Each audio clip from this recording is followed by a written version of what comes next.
Then that the general to know of the podcast.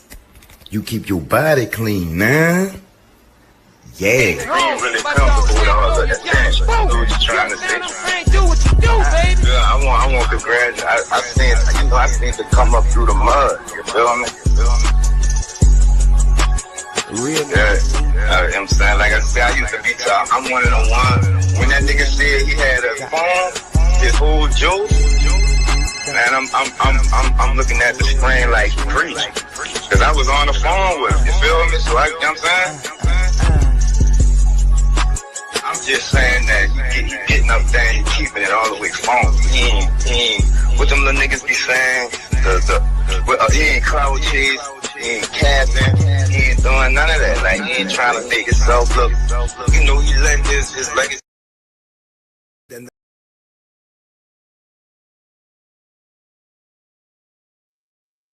Y'all already know what it is. Early morning. You know what I'm saying? It is people that the general to know that a podcast. You keep your body clean, huh? Yeah. Um, Grand rising to know the morning to everybody. You heard me. I hope everybody had a very to know the night. And I hope everybody has a very to know the morning and a very to know the day to day. Without no further ado, I know it's early, but I got my guest in here and we are ready to go. Grand Rise. Good morning. Good morning. How are you? I'm fine. I'm fine. To know the morning to you. To know the morning to you. You want to give a couple of shout outs, you heard me, or you want to get straight into the interview? We can get straight into the interview. Okay, Tresses by Meka. You know what I'm saying? Tresses by Meka. Boom, I got some of your products right here. You know what I'm saying? Want to introduce yourself to the people who may be living under a rock and don't know about you or your product. Well, good morning, everyone. My name is Tamika. I am the owner and operator of Tresses by Meka. It's a wide array of things. It started out as wigs and retail and grew into something that um, I didn't expect it to grow into. And so, being a hairstylist, I always had a plethora of products to achieve the styles my clients wanted. And so I would look around, I was like, God, I have so much clutter, so much clutter. And so I wanted to create a product that worked for every hair type. Um, so I launched Tresses by Mika Hair Care. Initially, we started out with our shampoo, conditioner, and of course, our top seller, which is the hair growth oil. And then we ventured on to several other products like our curl cream, heat protectant, detangler, edge control. Just we even have lace glue, Everything lace you glue see right here. fluid.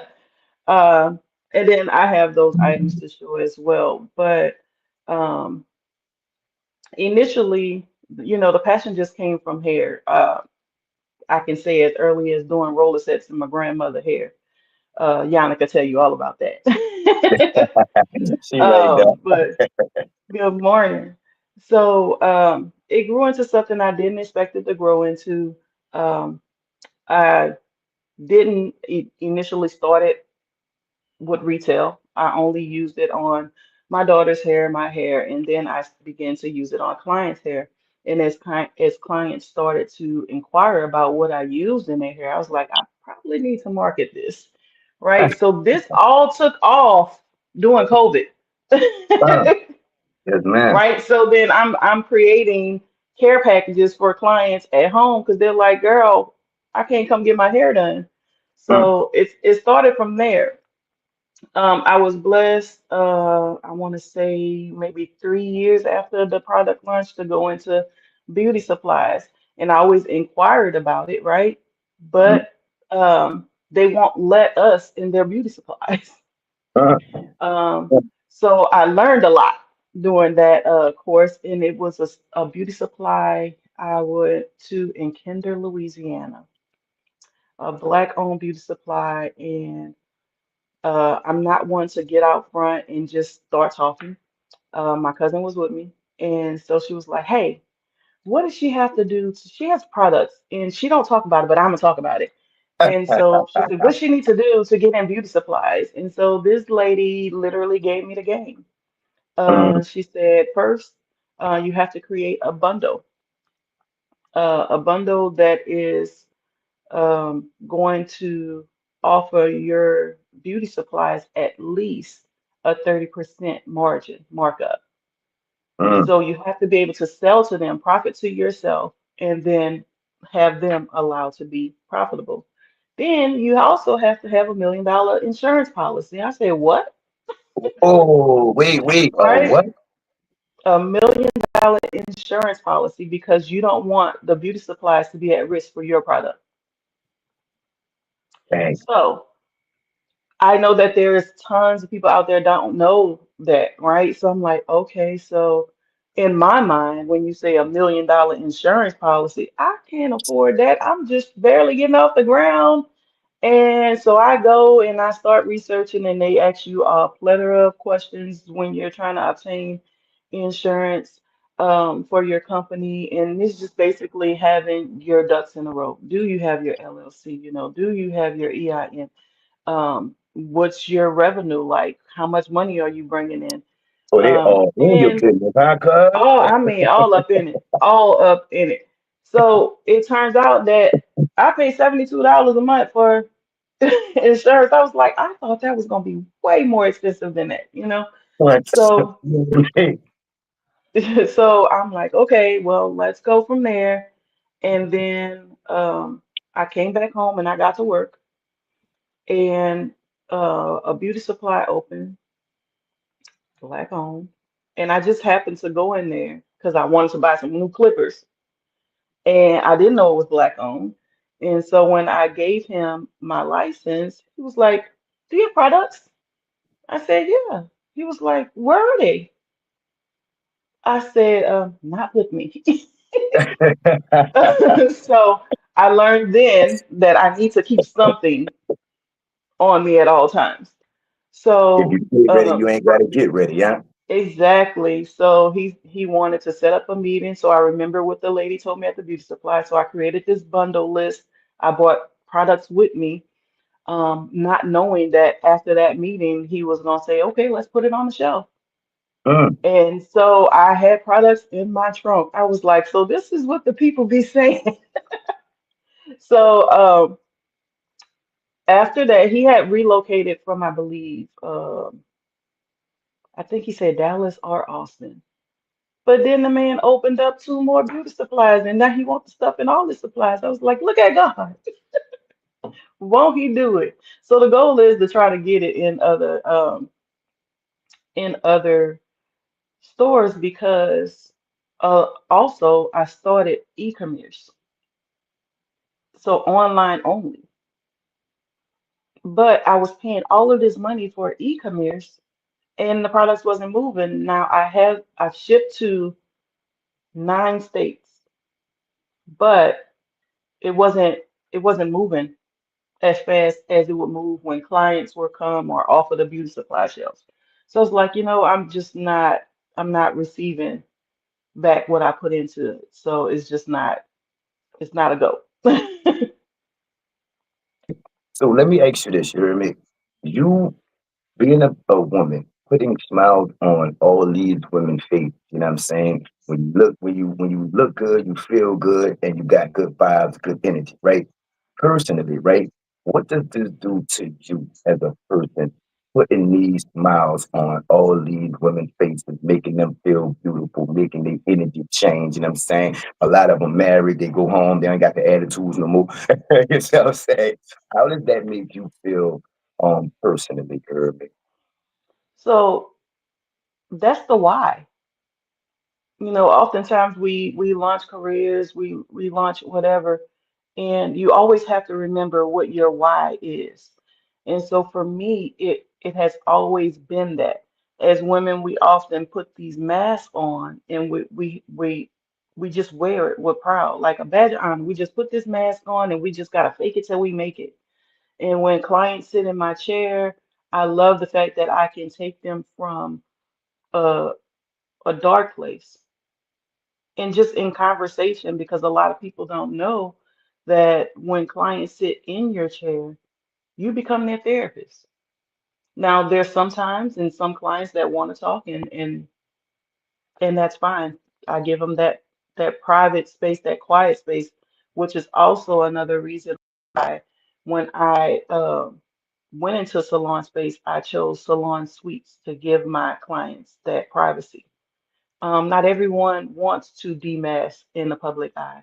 So that's my why, being able to change a person's outlook. You never know what they're going through. When my sister was battling cancer, I remember her being a reason I wanted to create wigs, um, because she would always wear, the quick weaves and things of that sort. And I remember a particular day where she got up and she was like, I need my hair done. But she has the quick weave on. She was like, because this one too loose, and she's doing this, and the whole thing moved. And so when she went to take it off, all of her hair came off with it because during that time she was going through chemo. And so she looks up and she said, why are you crying? And I'm like, I'm not crying, girl. She was like, well, the tears on your face, they different. But she laughed. And so she was like, girl, I look like alfalfa. Look, she only had one little piece of string hanging. And she said, girl, I look like alfalfa. You're going to have to do my hair when my baby get home because I don't want her to see me like this. So in all of that, she still had humor. And so once she transitioned, I was like, I want to be able to do that for as many people as I can reach, male or female. So that's my why. That's a fact. You mentioned Grams on Rest of Soul. We're gonna do a moment of silence for Grams and Sis. You know what I'm saying? Right quick here.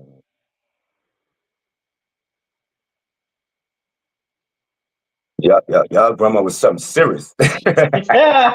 You And hear my me? husband still talk about Oh her. man, shout out to hubby too. You know what I'm saying? Yeah. So okay, you said in the past, you know what I'm saying, from doing grandma's hair and doing your little cousin's hair and everything.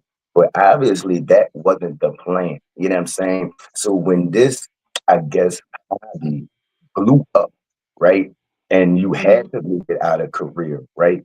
How did that change your life here?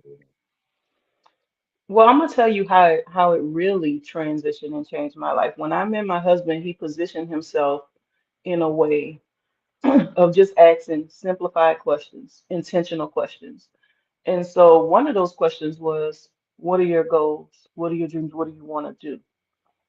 At the time, I worked in management. Hair was always the goal.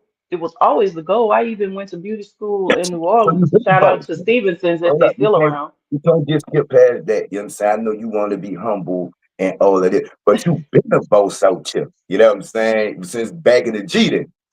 I gotta do beginnings now because life happens, right?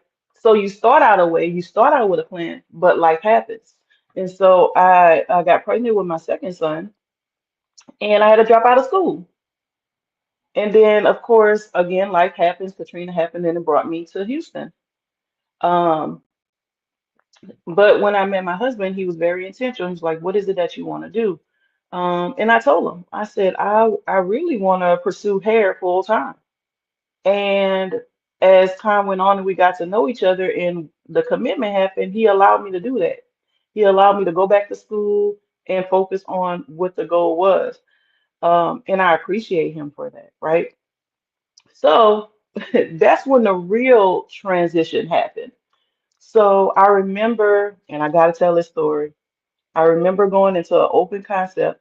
I remember working at Fiesta in the money booth, and a guy comes up to pay the bills, and he had on his envelope the shop that he was paying the light bill for. And I said, "You work at a shop?" He was like, "No, I own the shop."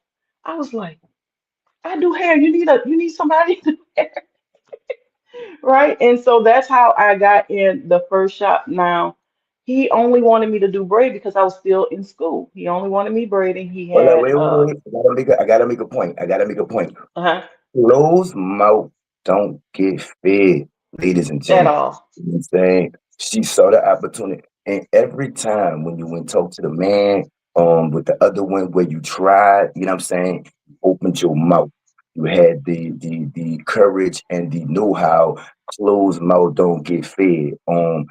You spoken of those instances more than 3 times, so I just had to shed some light on it. You know what I'm saying? You grab. I mean, everything happened from God, right? But you Yes. grabbed the opportunity. You know what I'm saying? You was doing something else. You heard me. You met hubby. Hubby believed in your dream, and then after that, God sent somebody, and you like. Alright, you ever heard of if Jesus came knocked on your door, you wouldn't even know because woo de woo, right? You Right. seized your moment, and every time you didn't let your moment pass. And I just wanted to shine some light on that. You know what I'm saying? Close them out. Don't get fed, ladies and gentlemen.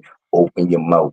Support yourself. You know what I'm saying? Be your own biggest fan. Get yourself Oh, that's it out right there. there. Yes, ma'am. That All is right, my it. bad. My bad. Go ahead, homeboy. So, when I worked in that shop, um, I was hungry. And when you hungry, like you're gonna grind hard, right? And so all I see is money because I'm taking clients back to back. Even now, I don't break when I do my clients. I've learned to cushion in a break time in between, but it was always a goal that when my client appointment time comes, they get in the chair. I hated going to the salon, sitting there waiting, and I had an appointment.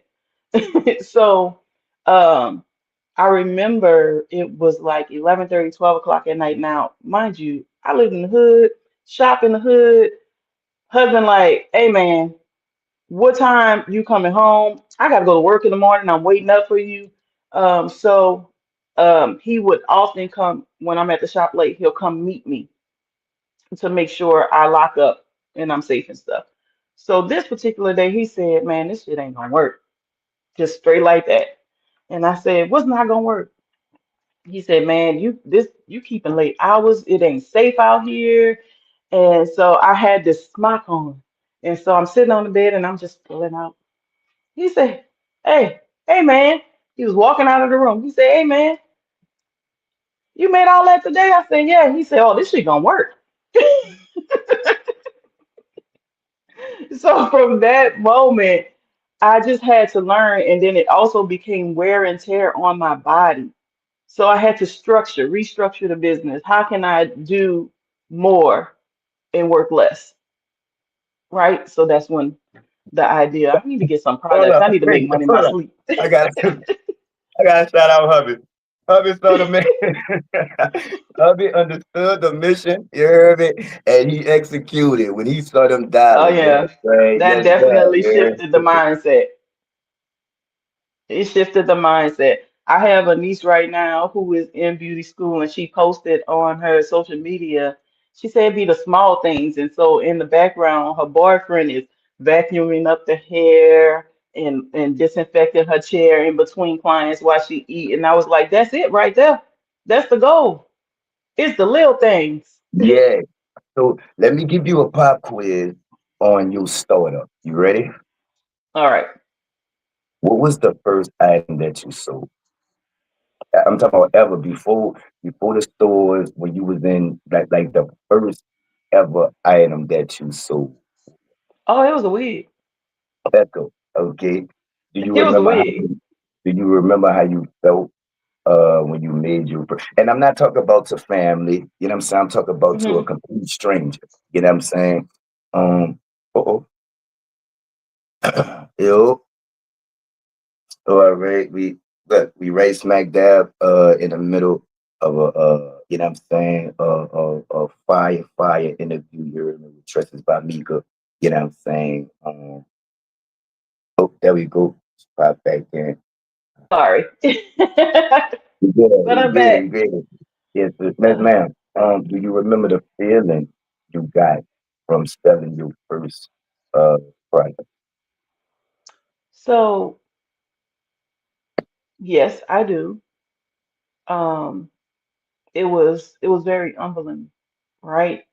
Because I felt like when I put the wig line out that I had achieved something that I said I was going to do. So that was it. That was enough for me. But what I didn't realize is that I was creating a target audience. I didn't realize that I set out to do something I had saw someone else do, but was meaningful to me. Um, Shout out to Monty B. But this young lady transformed lives in front of me. She transformed her life in front of me. So when I sold that first wig, I was like, okay, right? Because at the time, I hadn't even started machine making Wait, wigs yet. hold on, Mika. I just Huh? found out who your sister is. Or, Huh? I just found out who your sister is. That was my dog, you heard me? I had to tell her about it. Ex wifey. I'm like, wait, is she talking about you know what I'm saying? She's like, yeah, man, see, for real, real. She was a real one. You heard me? Oh yeah, I'm telling you, she was a real one. That was my dog. You heard me? She was a yeah. real one. You heard me? For real, real. Listen, Yeah, man. Just it's her my bad. kids I ain't mean to cut you off. ain't much different. Her kids are not much different. I mean, when I see them, I see her. Oh my God, her son has her whole face. But So is she, when man. for real. So I know that if she was here, she probably would. She wouldn't let me let up, right? Even down to the purchase of my first home, like she was the one to push me to do it. I said, hell no, girl, I'm not. I ain't qualifying. She was like, I'm telling you, go do it. And I did that shit, and she was right every bit of the way. So I listen to her a lot in my head when I make a lot of decisions, making sure that I'm not making some of the decisions that she made because she, you ever learn in reverse about some shit? So She was a I real have one. to. She was a firecracker. No, no. Now, see, there's some stories behind that firecracker because she was a firecracker, but she would always call the little big sis because I never talked. I never talked. It was always action. So I was like, okay, I gotta grow out of this. I gotta grow out of this. But it back to the question, like selling that first wig, I just sat there. I just sat there and I remember pushing the brand, pushing the brand, pushing the brand, and I would never like to get in front of camera, hence why we had to reschedule this interview so many times. I apologize. But I would never want to sit in front of a camera, but that's what the people wanted. They wanted the live interaction, they wanted to see the difference it would make. And so when I did that, I gained repeat customers. Now I will tell you, um, I do still make wigs. I do still sell wigs, but only at the request of a client. Is not the first thing because I'm also a cosmetology instructor. I'm also still behind the chair and I'm still pushing a brand. Let's So go. it's like, ugh, it's a lot. Yes, ma'am. So you say it's a lot. It sounds difficult, right? Is it hard out here for a pimp? You know what I'm saying? Not only in here, but for a female business owner, right? Is it Mhm. hard for y'all? Do the companies before y'all do they make it hard? Or they open arms? You know what I'm saying? Do y'all get slighted because y'all females, things like that? You know what I'm saying? How is it for a female business owner today? Oh man, it. I learned to adapt fast, right? You got to have the ability to change. That's just the way of the world. Is it difficult to have doors shut in your face? Oh, hell yeah. I mean, the leg work and going in these beauty supplies and they don't even let you finish getting your elevator pitch out. Like it's just no, no, we go here with it, it's not just as a woman per se. because I mean, certain ethnicities won't even talk to a woman. It's just their culture. So you have to dress the part. You have to have the correct verbiage. You know, you have to be able to really sell not yourself, but your product. You have to become the face of your product. And so if you're not talking numbers, I don't think you can capture the attention of many people in this industry. You literally got to start with the numbers. Because We if it got don't make dollars, it don't make sense. yes, man. We got a question. Monique Wheeler says she has a question about her hair. What's your question, Okay. Nikki? What's your question, Mo? Uh-oh, I turned the comments. So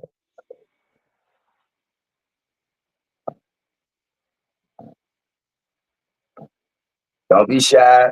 You hear me on Front Street? I didn't post the comment anyway, so now What's the so question? everybody knew that you asked the question. You know what I'm saying? So yeah, Monique, when she probably typing or whatever. So you could finish your answer. You heard me. Oh, but no, it's just you have to know when to pivot, know who you're dealing with, know um, just do your research before you go into these businesses. She said, Monique says, do I need to cut all my hair off after having bald spots? You first have to know why you have the bald spots. What's the root cause of that? Um, I never I never encourage someone to just cut their tresses unless they just have to cut. Um, so I would definitely recommend seeing a dermatologist, finding out where the hair loss came from. So I asked you, is it hard, right? But when you first started, right, what's the hardest part for not just a female? You know what I'm saying? Because I know we have closed doors closed on us because we black. We have doors Hmm. closed on us because we men. We have doors closed us because we women. You know what I'm saying? Hmm. What is the hardest thing about anyone about starting the LLC and not only starting it? Because I tell my artists when I'm interviewing them, right? It's an upcoming artist and it's a successful upcoming artist. You know what I'm saying? Hmm. The hardest part about starting the LLC and what is the most difficult part about performing at a successful level such as yourself? The hardest part for me, no lie, fear. It's paralyzing. Feel failure. Um, but how are you going to win if you just don't take that leap? Um, so you just gotta stay focused on what the goal is, and then do not become stagnant. Keep reinventing yourself. Keep finding ways to stay the course because it's hard. It's really hard.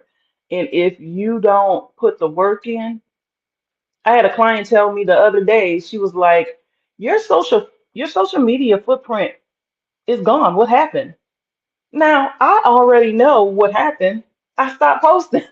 You know, life happens, and the algorithms are always changing. So what happens? I'm a working mom, a business owner, and then I'm just hooped at the end of the day. So I find myself when I'm laying in bed scrolling on social media when I can be posting on social media. But you also know that your algorithms are according to your time slots in the age group that you're going to reach. So Do you have if I'm in do you have bed, a social media manager?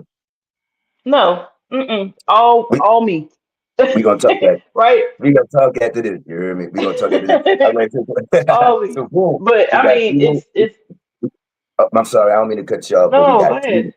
we got three more questions. You know what I'm saying? So apparently with Monica, it's a chemical burn, right?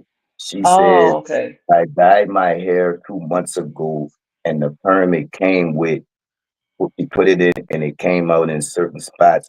And then she said, I permed it like 2 weeks ago. You hear me? Yeah, see, when you're dealing with chemicals, if I know that there are certain brands that allow you to do, my battery gonna die. There's certain products out here or brands that will allow you to perm and color your hair in the same day, but that thio and that perm will pull your hair completely out. Don't ever do it. I always tell my clients, listen, if you planning on getting a relaxer, a perm, a color, it does not have it doesn't need to happen at the same time. And that's just for the healthiness of your hair. So yes, you probably have to grow that out. Um, It depends on how bad it is, Monica, that you may have to do the big chop and work that pixie out. that's what y'all call it, the big chop. Yeah, that big chop. So I heard you say your battery about to die, right? So we're gonna have to do a part 2, right? But before we Hmm. go, could you give some head tips, some things that people may not know, you know what I'm saying? Some tips on chemical burns, that big chop, you heard me, as y'all like to say it. You know what I'm saying? Before that battery go dead, you know what I'm saying? Could you enlighten the ladies, you know what I'm saying? Okay, so first, before my battery died, Monica, make sure that you inbox me your address. I want to send you some products. And then two is make sure that when you all are out here experimenting that, I know we all, this economy, we want to do a lot of things from home, but read those product labels. Um, a lot of people, oh, what you use on your hair. Every person's head of hair is not the same hair type. I hate when they say I have, or they put 9C or 4C. It's hair, right? It's just coarse, curly, thick, thin, fine. It's all hair. So make sure that the products that one person use will work for your hair. Read those labels. That's important. They're there for a reason.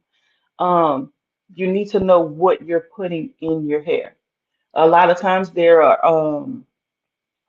brands out here who are what's the word I'm looking for?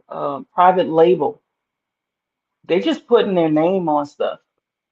So make sure that the brand you're buying is one that is reputable, right? You mean a That you have franchise, somebody. like you mean like McDonald's, like they is a franchise and it's corporate. Like you mean like Well, kinda. When I say private label, they have these chemists out here and they create products, right? And they create all these products. It's the same product, but they offer a private label, meaning you can just go in and purchase the product and just put your name on it, and there you go. And so what works for one person may not work for the next person. So read those labels, educate yourselves on the stuff that you're putting in your hair.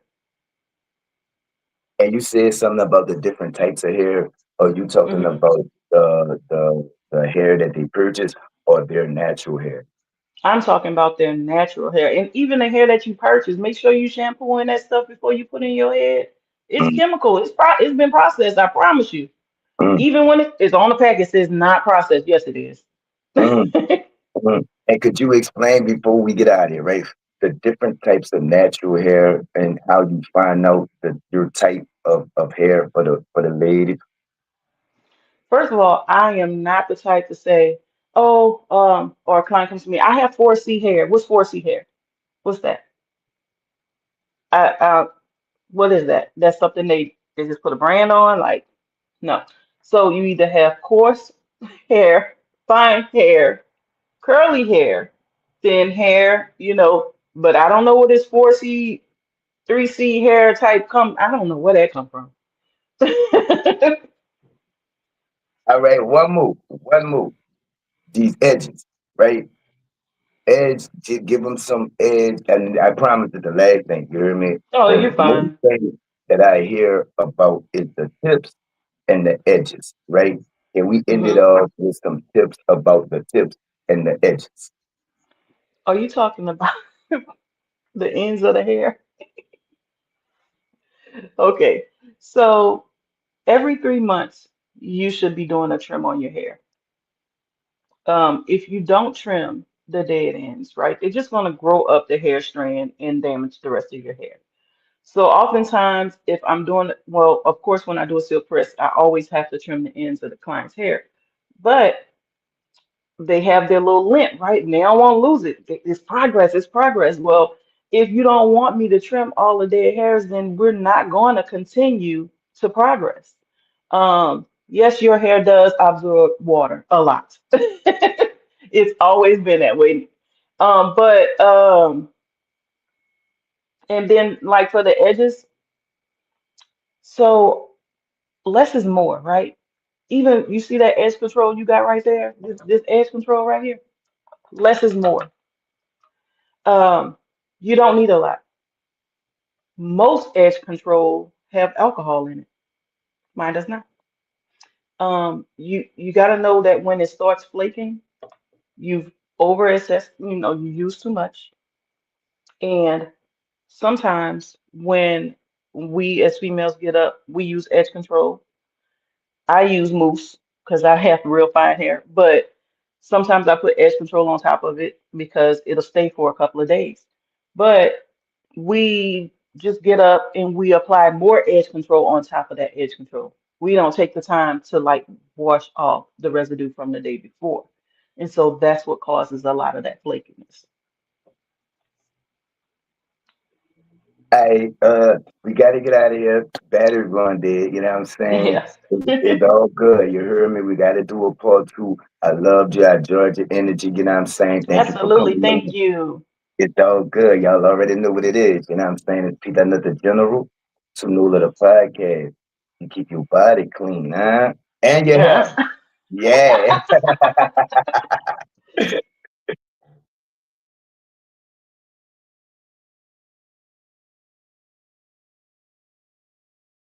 Then let the general to know the podcast. You keep your body clean, nah? Yeah. Being really comfortable with all of that attention. You know what you're trying to say? Do what you do, baby. Yeah, I want the graduate. I seen, I seen to come up through the mud. You feel me? Real Yeah, I'm saying, like I said, I used to be top. I'm one of the ones. When that nigga said he had a phone, his whole joke, man, I'm looking at the screen like preach, cause I was on the phone with him. You feel me? So you know what I'm saying? I'm just saying that you getting up there and you keeping it all the way phone. He ain't, what them little niggas be saying, he ain't cloud chase, he ain't capping, he ain't doing none of that. Like, he ain't trying to make himself look, he letting his legacy.